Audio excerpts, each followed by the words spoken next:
jelasin tentang kertas kerja pemeriksaan ya. Emang kertas kerja pemeriksaan itu apa sih? Aku kok lupa.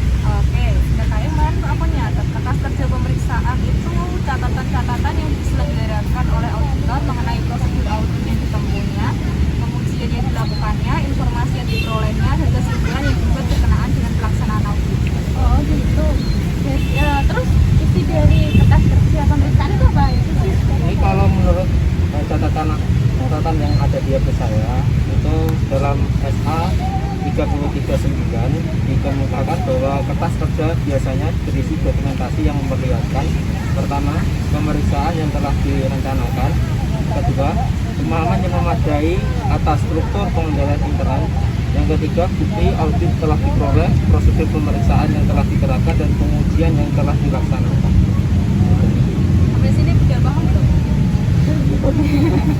Oke, daripada bingung mending kita praktekkan ke simulasi audit ya. Oh boleh. Kita bikin materinya dulu kali ya. Siap.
Surat perikatan dari Kantor Akuntan Publik Aldebaran dan rekan.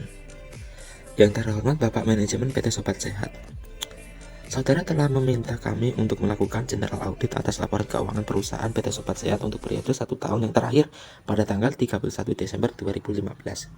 Surat ini menegaskan penerimaan kami dan pemahaman kami atas perikatan ini. Audit kami bertujuan untuk menyatakan pendapat kami atas laporan keuangan tersebut. Kami melaksanakan audit berdasarkan standar auditing yang ditetapkan Institut Akuntan Publik Indonesia. Sebagai bagian audit, kami meminta keterangan manajemen tentang pernyataan manajemen yang disajikan dalam laporan keuangan. Dan kami juga meminta keterangan tertulis yang menyatakan bahwa penyajian laporan keuangan adalah tanggung jawab manajemen dan penegasan tertulis lainnya. Beberapa hal yang disepakati dalam perikatan ini antara lain: A. Perusahaan akan menyajikan data dan dari laporan keuangan tahun 2015. B. Waktu pekerjaan dan pelaporan 30 hari. C. Laporan audit akan dibuat 4 eksemplar, di mana 2 untuk perusahaan, 1 untuk OJK, dan 1 lagi untuk akuntan publik. D. Biaya audit disepakati sebesar 11 juta. Itu sudah termasuk pajak dengan mekanisme sebagai berikut. Pertama, pembayaran pertama sebesar 55 juta dibayarkan pada saat perikatan audit ditandatangani. Kedua, pelunasan sebesar 6 juta serta biaya transportasi dan akomodasi dibayarkan pada waktu penyerahan laporan audit. Ketiga, setiap pembayaran perusahaan diminta memotong PPh 23 sebesar 2% dengan nomor NPWP 73.989.9/076.001 atas nama Kantor Akuntan Publik Aldebaran dan rekan. Perusahaan diminta menyerahkan bukti potongan kepada Kantor Akuntan Publik Aldebaran dan rekan, dan pembayaran dilakukan melalui transfer ke nomor rekening bank. Ditandatangani di Pati.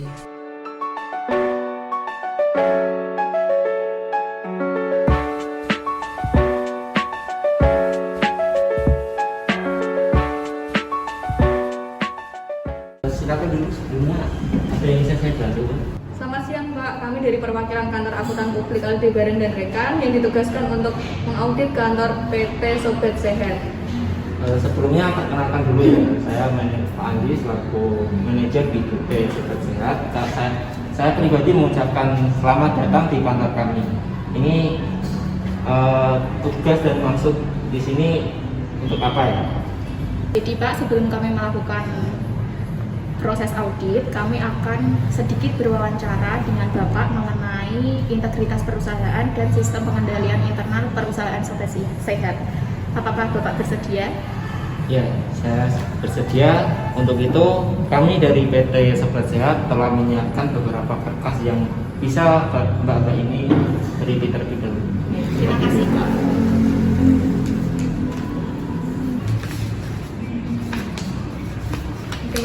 Pak, berdasarkan laporan keuangan yang saya pelajari, bagaimana sih peran dari divisi-divisi di perusahaan Bapak ini dalam hal penyusunan laporan keuangan? Apakah ada hambatan-hambatan dari setiap bagian yang terkait? Untuk setiap divisi di perusahaan kami itu memiliki tugas dan perannya masing-masing dalam pelaporan keuangan. Untuk hambatannya, alhamdulillah sampai sekarang belum ada. Karena setiap divisi itu memiliki komitmen yang sama dalam pelaporan keuangan. Laporan keuangan yang kita buat itu berdasarkan bukti yang ada di lapangan. Nah, sesuai yang Mbak tadi lihat, itu berdasarkan bukti yang ada. Ya. Pak, apakah terdapat pengawasan terhadap pengendalian intern perusahaan? Misalnya terdapat komite audit atau bagaimana? Ada, di perusahaan kami ada. Untuk pengendalian intern itu kita terpusat. Jadi nanti kalau ada kesalahan itu bisa langsung ketahuan untuk mengurangi kecurigaan. Gitu. Nah, menurut Bapak sendiri, apakah pengawasan intern dalam perusahaan ini cukup efektif atau tidak? Nah, bagaimana bila terjadi kesalahan, misalnya salah hitung atau salah saji dalam penyajian laporan keuangan, misalnya perhitungan dalam jumlah orderan atau perhitungan jumlah persediaan? Menurut Bapak bagaimana? Menurut saya untuk kinerja dari pengendalian intern di perusahaan kami itu sudah cukup efektif karena tadi sistemnya terpusat. Jadi nanti kalau ada kesalahan kan langsung ada penyelesaian ya terdeteksi dan sesuai pos yang terjadi kesalahan. Kita rasa cukup ya Pak untuk wawancara kita pada siang hari ini. Terima kasih atas waktu yang diberikan. Kami mohon maaf ya untuk apakah jika kita mengganggu waktu jenengan. Tidak. Terima kasih, saya juga terima kasih. Terima kasih Pak.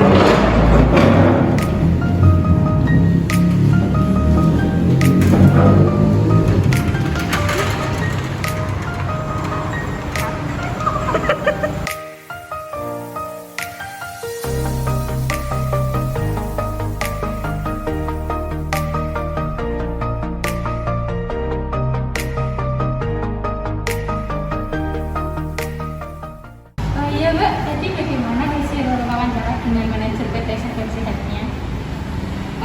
Ini Bu, berdasarkan wawancara yang kita lakukan tadi sama Pak Andi, beberapa udah kita rekap sih di data-data ini. Ini ada beberapa laporan keuangannya juga dari PT Sobat Sehat. Nanti bisa kita audit bersama. Ya, kita cek dulu ya. Ini Mbak Maria? Iya.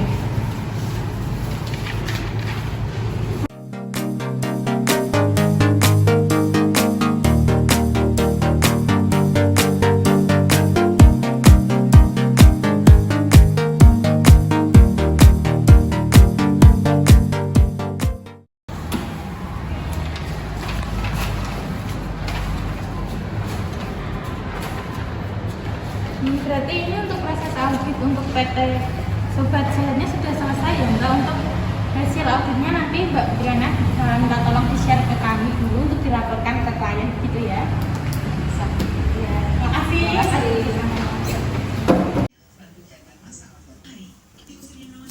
Kantor Akuntan Publik Aldebaran dan rekan menugaskan Maria dan Fitriana sebagai auditor untuk mewawancarai beberapa karyawan dari PT Sobat Sehat atau yang disebut dengan PT Sohat, suatu perusahaan jamu sebagai klien. Nah, tujuan dari wawancara awal ini adalah untuk menilai resiko, perikatan, dan lingkungan pengendalian. Oleh karena itu, Maria dan Fitriana diminta oleh manajer divisi pemasaran, manajer divisi penerbitan, dan manajer administrasi untuk mewawancarai mereka mengenai integritas mereka dengan PT Sobat Sehat.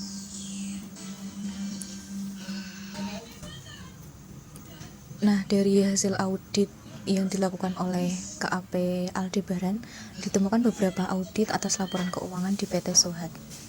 Yang pertama adalah dalam pemeriksaan Fisikas ditemukan bahwa perusahaan belum mencatat pembelian ATK kantor sebesar 2 juta. Kemudian perusahaan belum mencatat penerimaan melalui transfer bank pembayaran piutang sebesar 750 juta. Yang ketiga, penyesuaian untuk biaya dibayar di muka untuk pembayaran rekening listrik sebesar 35 juta. Yang keempat, penyesuaian untuk kekurangan pencatatan beban penyusutan kendaraan yaitu sebesar 15 juta. Dan yang kelima, penyesuaian untuk pendapatan diterima di muka yang telah jatuh tempo dan diakui sebagai pendapatan sebesar 1,5 M. Kemudian temuan yang keenam, penyesuaian untuk beban buruh harian yang telah jatuh tempo dan belum dibayarkan perusahaan sebesar 350 juta. Untuk temuan yang ketujuh, perusahaan terdapat salah catat pengeluaran yang seharusnya dicatat sebagai beban pemasaran namun dicatat sebagai persediaan. Maka dari itu perlu dilakukan jurnal balik atas transaksi tersebut. Kesalahan pencatatan tersebut yaitu sebesar 350 juta. Kuesioner yang diberikan KAP Aldebaran untuk PT Soha. Yang pertama ada isi dari kuesioner tersebut. Yang pertama adalah apakah auditor telah melakukan tanya jawab mengenai karakteristik atau integritas suatu dari satu atau lebih anggota manajemen atau pemilik pengelola sehingga setiap presentasi manajemen atau pemilik pengelola dapat dipercaya. Tanggapan dari KAP Aldebaran adalah ya. Kemudian pertanyaan kedua adalah apakah ada keraguan terhadap komitmen pemilik pengelola atas pelaporan keuangan yang dipercaya? Jawaban dari PT Soha adalah tidak. Kemudian pertanyaan ketiga adalah apakah ada pertimbangan yang harus diperhatikan mengenai komitmen dari manajemen untuk merancang adanya pemeliharaan suatu proses akuntansi dan sistem informasi yang dapat dipercaya atau pengawasan internal yang efektif? Dari PT Soha adalah tidak. Selanjutnya, pada saat diskusi terakhir dengan pihak internal perusahaan, manajemen mengakui semua penyesuaian KAP. Berdasarkan temuan tersebut, maka KAP Aldebaran melakukan tindakan sebagai berikut. Yang pertama adalah membuat jurnal koreksi atas temuan dan rekapitulasinya. Yang kedua, menyusun kertas kerja pemeriksaan per akun per akun dengan format sesuai, khususnya akun yang terkoreksi. Yang ketiga adalah menyusun kertas kerja utama pemeriksaan. Yang keempat adalah menyusun laporan keuangan hasil audit yang telah dilakukan disertai yang sesuai menurut opini auditor. Oke teman-teman, untuk memulai proses auditing kita lihat dulu laporan keuangan dari PT Sobat Sehat atau PT Sohat. Di sini ada neraca. Neraca sendiri terdiri dari aset dan kewajiban. Yang dimana asetnya berisi aset lancar, aset tetap, kemudian akumulasi penyusutan dan nilai buku aset tetap dan total aset. Kemudian untuk kewajibannya berisi kewajiban lancar, kewajiban jangka panjang, dan ekuitas. Untuk total aktiva dan kewajibannya sama, yaitu sebesar 90.521 juta. Selanjutnya ada laporan laba rugi untuk periode yang berakhir pada tanggal 31 Desember 2020. Kalau laporan laba rugi ini berisi pendapatan HPP, biaya administrasi dan umum, beban, dan laba perusahaan sebesar 8.330 juta. Ini kan tadi udah dilihat auditornya ya, laporan keuangannya PT Sobat Sehat dan menemukan 7 temuan tadi yang sudah dijelaskan. Kemudian setelah menemukan 7 temuan tersebut, dibuatlah jurnal koreksi audit seperti ini. Jurnal koreksinya ada beban ATK kantor dan kas sebesar masing-masing debit dan kreditnya 2 juta, bank dan piutang usaha debit dan kreditnya 750 juta, beban listrik kantor dan biaya dibayar di muka debit dan kreditnya masing-masing 35 juta. Kemudian beban penyusutan dan akumulasi penyusutan kendaraan untuk debit dan kreditnya masing-masing 15 juta. Kemudian ada pendapatan diterima di muka dan pendapatan masing-masing debit dan kreditnya 1.500.000 juta. Kemudian beban buruh harian dan utang gaji karyawan, debit dan kreditnya masing-masing 350 juta. Kemudian beban pemasaran dan persediaan, debit dan kreditnya masing-masing 350 juta. Di sini ada total jurnalnya, sudah balance ya. Kemudian setelah dibuat jurnal koreksi, kita posting ke buku besar. Ini akun kasnya, saldo awalnya 15 juta, setelah mendapatkan koreksi audit 2 juta menjadi 13 juta. Kemudian akun piutang usaha, saldo awalnya 32.123 juta, setelah mendapatkan koreksi audit menjadi 31.373 juta. Kemudian untuk akun bank, ada 4.660 juta, setelah mendapatkan koreksi audit menjadi 5.410 juta. Ini menambah ya, berarti koreksi auditnya. Yang tadi kan mengurangi semua. Kemudian untuk akun persediaan, saldo awalnya 44.273 juta, mendapatkan koreksi audit 350 juta menjadi 43.923 juta. Kemudian biaya dibayar di muka, saldo awalnya 650 juta, mendapatkan koreksi audit kredit, berarti ini mengurangi ya, itu adalah 605 menjadi 615 juta. Kemudian untuk akun penyusutan kendaraannya, saldo awalnya 400 juta, mendapatkan koreksi audit 15 juta menjadi 415 juta. Kemudian untuk beban dibayar di muka, saldo awalnya 5.500 juta, mendapatkan saldo koreksi. Selanjutnya ada akun pendapatan dibayar di muka, saldo awalnya adalah 5.500 juta, mendapatkan koreksi audit 1.500 juta menjadi 4 miliar. Kemudian ada utang gaji karyawan, saldo awalnya adalah 300 juta sebelah kredit, mendapatkan koreksi audit sebelah kredit juga 350 juta menjadi 650 juta. Kemudian untuk akun pendapatan, ada saldo awalnya adalah 125 juta, mendapatkan koreksi audit 1.500 juta sebelah kredit juga, berarti hasilnya 126.500 juta. Kemudian untuk beban TK kantor, saldo awalnya 200 juta, kemudian ditambah koreksi audit 2 juta sebelah debit menjadi 202 juta. Kemudian ada beban listrik kantor, saldo awalnya 650 juta, mendapatkan koreksi audit 35 juta menjadi 685 juta. Selanjutnya adalah biaya penyusutan kendaraan, saldo awal 800 juta, mendapatkan koreksi audit 15 juta menjadi 815 juta. Kemudian beban buruh harian, saldo awal 5.700 juta, mendapatkan koreksi audit sebelah debit 350 juta menjadi 6.050 juta. Selanjutnya adalah yang terakhir ini, beban pemasaran 3.100 juta, dapatkan koreksi audit sebelah debit 350 juta menjadi 3.450 juta. Setelah kita melakukan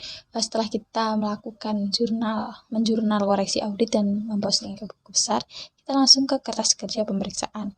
Nah, kertas kerja pemeriksaan ini untuk mencatat koreksi-koreksi tadi yang sudah ditemukan. Di sini ada simbol-simbol. Yang mana ini berarti sudah ditelusuri ke bukti pendukung, yang ini sudah dicek ke buku besar, kemudian penjumlahan dan pengurangan sudah dilakukan. Ini berarti saldo yang tadi di buku besar harus sama dengan saldo yang di sini. Nah, beginilah cara pembuatannya. Nah, ini adalah selisih koreksi auditnya sebesar ini. Untuk kasnya 2 juta, bank 750 juta, kemudian biaya dibayar di muka 35 juta, kemudian untuk akumulasi penyusutan kendaraan 15 juta, terus pendapatan diterima di muka 1.500 juta, untuk utang karyawan 350 juta, kemudian yang terakhir adalah persediaan 350 juta. Selanjutnya kita menuju ke kertas utama pemeriksaan. Kertas kerja utama pemeriksaan, atau yang mungkin kalau tampilannya begini bisa, atau juga neraca ya, neraca lajur biasanya, atau worksheet. Nah, untuk kertas kerja utama pemeriksaan ini ada kolom neraca awal, kemudian kolom koreksi audit, laba rugi, dan neraca audit. Untuk neraca awal sendiri berisi akun-akun dari laporan keuangan yang sebelumnya dibuat oleh PT Sobat Sehat. Ini adalah saldonya, saldo laporan keuangan awal. Tadi dimasukkan ke sini semua debit dan kreditnya. Sini sudah sama ya. Hasil akhirnya adalah 212.891 juta. Untuk debit kreditnya juga sama, 212.891 juta. Nah, untuk koreksi audit ini didapat dari jurnal tadi, kemudian juga diposting di sini. Ini ada kas, bank, pokoknya yang tadi mendapatkan koreksi audit langsung diposting ke sini. Sampai ke bawah, sini adalah 3 miliar 2 juta.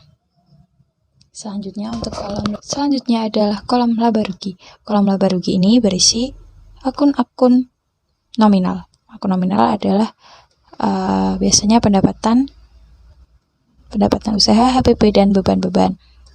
Nah, ini adalah laba tahun berjalannya hasil dari pengurangan pendapatan dikurangi beban adalah 9 miliar 78 juta. Udah, kalau neraca berarti berisi akun-akun real, yaitu akun aset atau aktiva atau kemudian kewajiban serta ekuitas. Nah, di sini untuk awalnya ini kan nggak sama ya angkanya. Nah, ini karena ini adalah laba, berarti dimasukkan ke sebelah kredit, jadi sama deh hasil akhir neracanya. Jadi hasil akhir neracanya setelah di audit adalah 94 miliar 334 juta untuk neracanya. Untuk laba rugi selanjutnya adalah laporan keuangan audit untuk PT Sohat yang udah dibuat KAP Aldebaran tadi. Nah, ini adalah saldo akhirnya setelah diaudit. Ini jumlahnya sama ya, sama di kertas kerja utama pemeriksaan tadi. Ini berarti pendapatan usahanya sebesar 126 miliar 500 juta, harga pokok pendapatan 100 miliar. Laba kotornya adalah segini, 26 miliar 500 juta. Kemudian ini ada jumlah bebannya 16 miliar 452 juta. Kemudian untuk jumlah pendapatan dan beban lain-lainnya adalah 500 juta. Pendapatan dan beban bunga banknya 10 miliar 580 juta. Beban bunga bank 1 miliar 470 juta. Ini adalah pendapatan. Kemudian dikurangi beban bunga bank, jadi laba perusahaannya adalah 9 miliar 78 juta. Kemudian di sini ada neraca. Untuk neraca akhir setelah audit, total ini adalah jumlah aset lancarnya 81 miliar 334 juta. Kemudian aset tetapnya 13 juta. Untuk akumulasinya adalah 4 miliar 215 juta. Untuk nilai buku aset tetapnya berarti adalah jumlah aset tetap dikurangi dengan penyusutan, akumulasi penyusutan, jadinya 8 miliar 785 juta.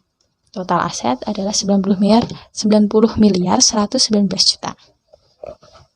Selanjutnya ini adalah kewajiban. Jumlah kewajiban lancarnya 45 miliar 650 juta. Kewajiban jangka panjangnya 22 miliar 591 juta. Untuk ekuitas atau modalnya adalah 21 miliar 878 juta. Total kewajiban dan ekuitas 90 miliar 119 juta. Sama ya, sudah sama, berarti audit untuk PT Sohat ini dinyatakan selesai. Untuk selanjutnya adalah yang terakhir adalah opini auditor.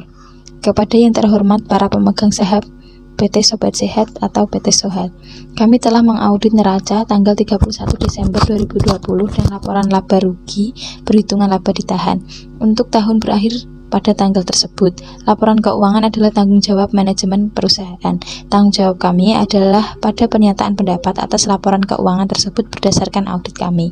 Kami melaksanakan audit berdasarkan standar auditing yang ditetapkan oleh Ikatan Akuntansi Indonesia. Standar tersebut mengharuskan kami untuk merencanakan dan melaksanakan audit agar kami memperoleh keyakinan yang memadai bahwa laporan keuangan bebas dari salah saji yang material. Suatu audit meliputi pendataan atas dasar pengujian, bahan bukti yang mendukung jumlah-jumlah dan pengungkapan dalam laporan keuangan. Audit juga meliputi penilaian standar akuntansi yang digunakan dan estimasi signifikan penting yang dibuat oleh manajemen, serta penilaian terhadap penyajian laporan keuangan secara keseluruhan. Kami yakin bahwa audit kami memberikan dasar yang memadai untuk menyatakan pendapat. Menurut pendapat kami, laporan keuangan tersebut di atas menyajikan secara wajar dan semua hal yang material, posisi keuangan dari PT Sobat Sehat per 31 Desember 2020 serta hasil operasi dan arus kasnya untuk tahun yang berakhir pada tanggal tersebut sesuai dengan standar akuntansi yang berlaku umum. KAP Aldebaran dan Rekan 31 Desember 2020. Baik teman-teman, demikianlah penjelasan kami mengenai proses audit, mulai dari proses awal perikatan hingga pembuatan laporan keuangan setelah audit. Semoga yang kami sampaikan tadi dapat bermanfaat bagi kita semua. Apabila ada kesalahan, kami mohon maaf. Terima kasih. Wassalamualaikum warahmatullahi wabarakatuh. Tetap semangat.